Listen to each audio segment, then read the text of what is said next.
ജോത്സ്യൻ ദേവിദാസിന് പണം നൽകിയെന്ന മൊഴി ഇന്നലത്തെ ചോദ്യം ചെയ്യലിലും ശ്രീതു ആവർത്തിച്ചു. കൂടുതൽ വ്യക്തതയ്ക്കായി പോലീസ് ഇരുവരുടെയും മൊബൈൽ ഫോണുകൾ ഫോറൻസിക് പരിശോധനയ്ക്ക് അയക്കാൻ തീരുമാനിച്ചിരിക്കുകയാണ്. പ്രതിക്കായി പോലീസ് ഉടൻ കസ്റ്റഡി അപേക്ഷ നൽകും എന്നതാണ് അതുമായി ബന്ധപ്പെട്ട് ഇന്ന് പുറത്തുവരുന്ന പുതിയ വിവരങ്ങളിൽ ഒന്ന്. 2.5 വയസ്സുകാരിയുടെ ക്രൂര കൊലപാതകത്തിൽ അവ്യക്തത തുടരുകയാണ്.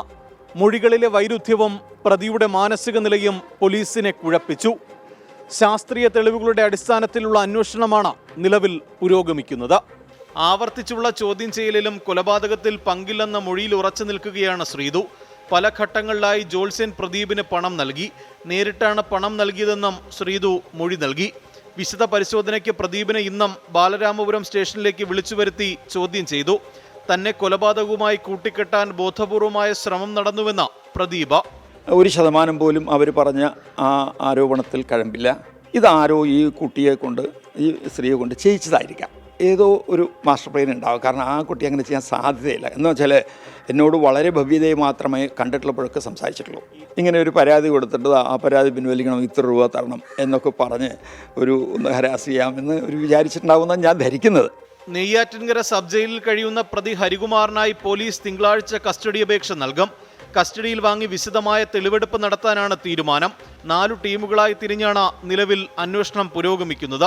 കൊലപാതകം നടന്ന വീട്ടിൽ ഇന്ന് വീണ്ടും പോലീസ് എത്തി പരിശോധന നടത്തി. ഹരികുമാറിന് സഹോദരിയോടുള്ള വ്യക്തിവിരോധത്തിനപ്പുറത്ത് കൊലപാതക കാരണങ്ങൾ ഉണ്ടോ എന്നാണ് പോലീസ് പരിശോധിക്കുന്നത്.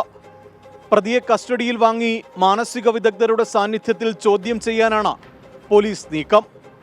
MG പ്രതീഷ്, 24 തിരുവനന്തപുരം. പൊതുജനം കഴുതയല്ല സാർ.